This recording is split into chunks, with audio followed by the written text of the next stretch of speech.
আমি class 9 lines and এংগলস অৰ্থাৎ ৰেখা আৰু কোণ চেপ্টাৰটো পঢ়ি আছিলো। এইটো আমাৰ 4 নম্বৰ ক্লাস হয়। আপোনালোকে যদি আগৰ ক্লাস কেইটা চোৱা নাই সেইকেইটা চাব। কালি মই এটা অংক কৰিছিলো, সি ভ্যালু উলিওৱা অংকটোত মই কি লিখিছিলো a equal a divided by a plus b into 90 degree কৈছিলো। এটা আপোনালোকে এই এংগল চিনটো দি দিব। তেনেকৈ আমি b ইকুৱেল কি লিখিছিলো b divided by a plus b into 90 degree. মই এই এংগল চিনকেইডাল দিয়া নাছিলো, আপোনালোকে এই এংগল চিনকেইডাল দি দিব। কাৰণ কিয় আমি ইয়াত এংগল উলিয়াই আছিলো, মই ভুলতে দিবলৈ পাহৰি গলো, কিন্তু আপোনালোকে সেইকেইডাল দি লব। আমি আজি এক্সিয়মছ অৰ্থাৎ শৰ্তসিদ্ধ 6.1 আৰু এক্সিয়ম 6.2 পঢ়িম। আমাৰ এক্সিয়মছ যিকেইটা আছে কিতাপত সেইকেইটা আমাৰ প্ৰুফ কৰিবলৈ নাহে, কিন্তু আমি এইকেইটা জানিব লাগিব, সেইকাৰণে মই এইকেইটা দিছো। এক্সিয়ম 6.1 ত কৈছে ইফ এ ৰে stands on a line. Suppose আমাৰ এটা লাইন আছে, এডাল আমাৰ লাইন, এডাল আমাৰ আছে এ বি, এডাল লাইন। এতিয়া ইফ এ ৰে ষ্টেণ্ডছ, এই আমাৰ যেডাল লাইন আছে এই লাইনডালৰ ওপৰত যদি এডাল ৰে এনেকে থাকে, ষ্টেণ্ড হৈ থাকে, সাপোজ এডাল আমাৰ O C, then the sum of two angles show from 180 degree. এতিয়া আমাৰ ইয়াত দুটা এংগল বনিছে, এটা হৈছে এংগল এ ও সি, এইটো এটা এংগল, আৰু এটা বনিছে কি এংগল বি ও সি, এইটো এটা এংগল। অৰ্থাৎ আমাক শৰ্তসিদ্ধ অৰ্থাৎ এক্সিয়ম 6.1 আমাক এইটোৱে কৈছে যে angle A O C plus angle B O C equal 180 degree হ'ব। এডাল ৰেখাৰ ওপৰত যদি এডাল ৰে কি হৈ থাকে, ষ্টেণ্ড হৈ থাকে, থিয় হৈ থাকে, তেন্তে যি দুটা কোণ হ'ব সেই কোণ দুটাৰ সমষ্টি হ'ব 180 ডিগ্ৰী। এটা আপোনালোকে মনত ৰাখিব। এক্সিয়ম 6.2 ত কৈছে if the sum of two adjacent angle is 180 degree then the non-common arms of the angles from a line। যদি দুটা সন্নিহিত কোণৰ সমষ্টি 180 ডিগ্ৰী হয়, কোণ দুটাৰ যি দুটা উমহতীয়া নহয় সেই দুটাই এডাল ৰেখাৰ সৃষ্টি কৰে। অৰ্থাৎ আমাৰ ইয়াৰ উল্টাটো দিলে, এইটো আমাক কি দিলে, এডাল আমাৰ ৰেখা এ বি। এতিয়া এই ৰেখাডালৰ পৰা সাপোজ আমাৰ এডাল কি ৰে ও সি। এতিয়া যদি এই angle A O C plus angle B O C equal 180 degree হয়, 180 ডিগ্ৰী হয়, তেন্তে কি হ'ব আমাৰ যেডাল এতিয়া আমাৰ এই এংগল এ ও সি, এই এংগল এ ও সি আমাৰ কি হৈছে এ ওডাল কি নন কমন আৰ্ম, ও সিডাল কি কমন আৰ্ম। কাৰণ কিয় এংগল এ ও সি আৰু এংগল বি ও সি ডাল আমাৰ কমন হৈ আছে, এইটো যে কি এডজাকচন এংগল, খালি আমি পঢ়িছিলো। ঠিক তেনেকে এংগল বি ও সি কি হৈছে আমাৰ বি ওডাল কি নন কমন আৰ্ম। এই দুইডাল নন কমন আৰ্ম আমাৰ কি হৈছে লগ লাগি গৈছে, আৰু লগ লাগি পেলাই কিমান হৈছে 180 ডিগ্ৰী হ'ব। সেইটোৱে কৈছে এক্সিয়ম 6.2। আপোনালোকে এক্সিয়ম 6.1 আৰু এক্সিয়ম 6.2 মনত ৰাখি ল'ব, সেইকেইটা এক্সামত প্ৰুফ কৰিবলৈ নাহে।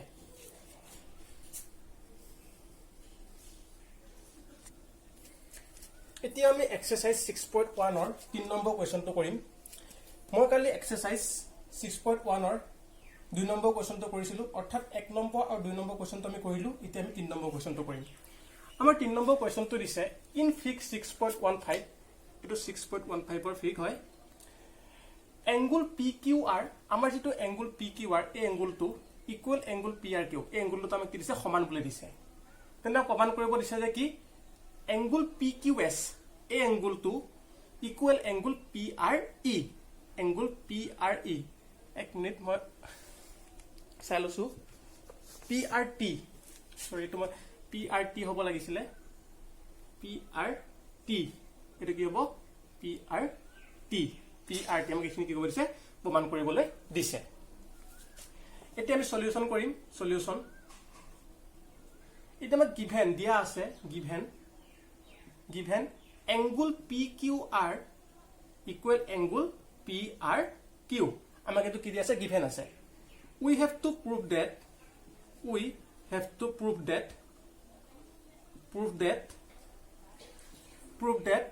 angle PQS equal angle PRT। আমি এটো কি কৰিব লাগে প্ৰমাণ কৰিব লাগে। এতিয়া আমি কি চাও, যদি আমি এই এংগলটো চাও, আমি যদি ST এই লাইনডাল চাও, এই লাইনডাল এডাল আৰু এডাল PQ, এটা আমাৰ যেডাল SR, আমাৰ যেডাল SR বা ST ধৰিলে হ'ল আমাৰ SR যেডাল লাইন আছিলে, এই লাইনডালক যেডাল আমাৰ PQ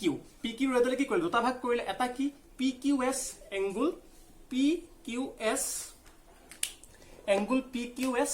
এটো এটা এংগল কৰিলে আৰু এটা এংগল কৰিলে কলে এটো এটা কৰিলে হেতু কি হ'ব প্লাস এংগল PQR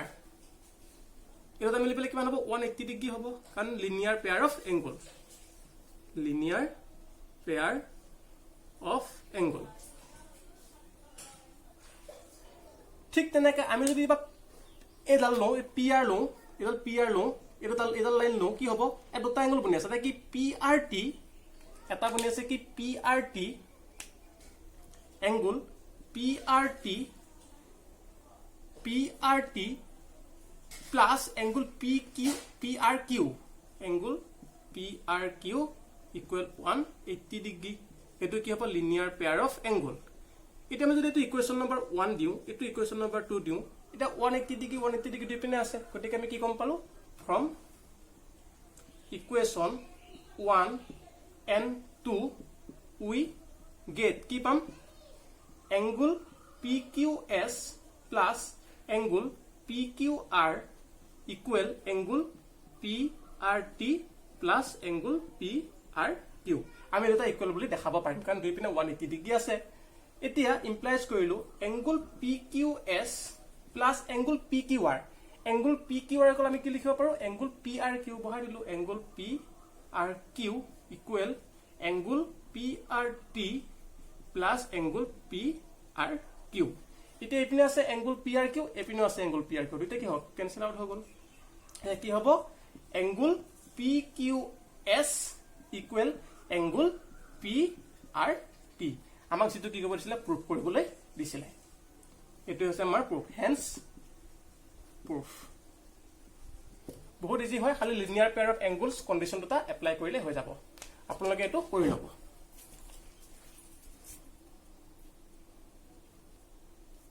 এতিয়া আমি এক্সাৰসাইজ 6.1 অৰ কোৱেশ্চন নম্বৰ 5 টো কৰিম কোৱেশ্চন নম্বৰ 5 টো মোস্ট ইম্পৰ্টেন্ট এটো এক্সামত আহিবই এই কোৱেশ্চনটো মোস্ট ইম্পৰ্টেন্ট আপোনালোকে এটো কোৱেশ্চন চাবই এটা কি দিছে ইন ফিক্স 6.17 এটা আমাৰ ফিক্স দিছে POQ is a line আমাৰ এই POQ টা কি দিছে লাইন দিছে ray OR is perpendicular to line PQ আমাৰ এটা OR হয় এই OR ডাল কি হৈ আছে PQ ওপৰত কি হৈ আছে perpendicular হৈ আছে QS is another ray এই QS is another ray QS নহব এটো লিখাত গণ্ডগোল হ'ব পাৰে এটো OS আমাৰ OS ডালহে হ'ব এটো তো লিখাত ভুল আছে এটা পৰা OS is perpendicular OS is another ray a OS to another ray laying between rays OP and OR prove that আমাক এটো কি কৰিব দিছে angle ROS equal half of angle QOS minus POS এটা আমি এটো কি কৰিম সলিউশন কৰিম মই অসমীয়া মিডিয়ামত লিখি নিদিলো আপোনালোকে কোৱেশ্চনটো চাই লব 6.1 ৰ 5 নম্বৰ কোৱেশ্চনটো যদি অসমীয়াটো লিখিলো হয় মই সলিউশন কৰিবলৈ ঠাই নহল হয় গতিকে আমাক দিয়া আছে গিভেন আমাক এটা কন্ডিশন কি দি দিছে যে OR is perpendicular to PQ আমাৰ যেডাল OR এই OR ডাল কি হৈছে PQ ৰ ওপৰত কি হৈছে perpendicular হৈ আছে ইয়াৰ পৰা আমি এটা কথাই গম পালো যে angle POQ angle POR equal angle QOR এটা তো আমাৰ কি হ'ব সমান হ'ব এতিয়া আমি কি গম পাই আছো এটা আমি angle POR দুটা ভাগ হৈ আছে এটা কি angle POS আমি লিখিব পাৰো angle POS plus angle SOR বা ROS যি লিখা angle SOR equal angle QOR এতিয়া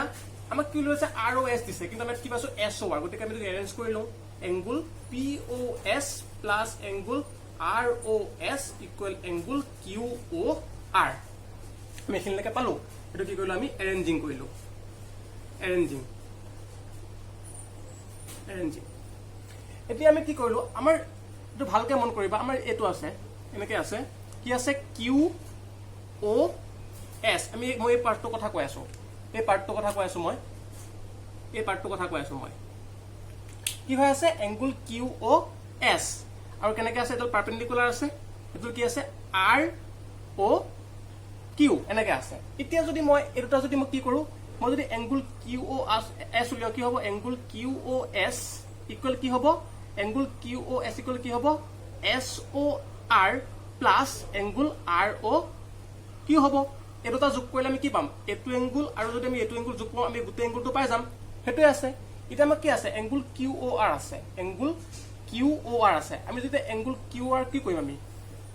angle Q O R equal কি পাম angle Q O S minus angle R O S সেইটো পাম গতিকে আমি কি লিখিব পাৰিম যে angle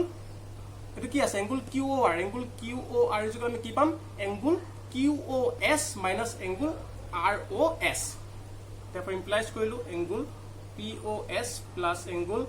R O S equal angle Q আৰ আমি কি লিখিব পাৰিম Q O S angle Q O S minus angle S O R বা এংগুল আৰ অ এছ আমাৰ এইখিনি ওলাই যাব আমি যদি এই গোটেইখিনিৰ পৰা এইখিনি মাইনাছ কৰি দিওঁ কি ওলাব কিউ অ এছ ওলাই যাব বা সৰি কিউ অ আৰ ওলাই যাব গতিকে কি হৈ গ'ল এংগুল আৰ অ এছ এইটো আৰ এছ এফালে গুচি আহিলে কিমান হ'ব R O S equal angle Q O S minus angle P O S এতিয়া দুটা আৰ অ এছ কি হ'ব twice of angle R O S equal angle Q O S minus angle P O S গতিকে আমি এইটো লৈ যাম angle R O S এফালে ইনটু হৈ আছে এফালে গ'লে কি হ'ব ডিভাইড হ'ব 1/2 angle Q O S minus angle P O S এইটোৱে হৈছে আমাক প্ৰমাণ কৰিব দিছিলে most important question number 2 আৰু question number 5 এই দুটা question আপোনালোকে চাবই এই দুটা এক্সামত question 2 আৰু 5 ৰ ভিতৰত এটা question আপোনালোকৰ ফিক্স আহিবই মই আজি ইমানখিনিয়ে পঢ়ালো আজি মই 6.1 এক্সাৰসাইজ কমপ্লিট কৰিলো আৰু দুটা question আছে আপোনালোকে সেই question এটা কৰিব নিজে